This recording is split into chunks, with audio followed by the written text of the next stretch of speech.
Moi c'est Flore, j'ai été graphiste et web designer pendant plus de 15 ans, mais aujourd'hui je forme aux outils de l'IA et de la communication, surtout visuelle. Alors par exemple, j'utilise énormément ChatGPT et c'est mon outil IA le plus utilisé. Alors bien sûr, ça m'arrive de faire des visuels sous ChatGPT, mais je les retravaille ensuite parfois sous Leonardo. Et Leonardo reste un outil IA que j'utilise réellement, régulièrement et surtout pour l'upscaler que j'aime beaucoup. Ensuite, j'utilise Canva, mais je l'utilise pas du tout pour son IA génératif parce que je la trouve bien en dessous des outils que j'utilise. Photoshop, moi je l'utilise de manière professionnelle depuis des années et j'ai vraiment du mal à m'en passer parce que en fait, plus que Canva, en termes de modification d'image et même des autres IA, je trouve que ça reste quand même au-dessus. Et dernier outil, alors je vais pas te parler d'Adobe Premiere Pro, même si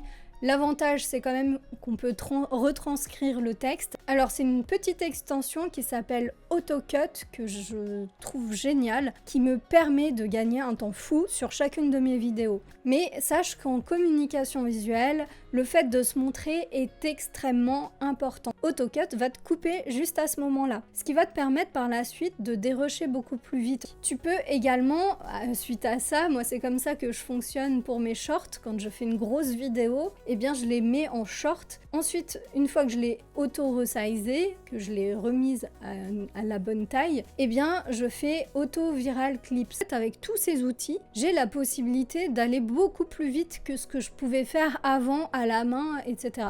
Et clairement, ça, c'est vraiment un game changer, comme on dirait, parce que en fait, ça va te faire gagner du temps sur des tâches qui sont clairement pas du tout intéressantes.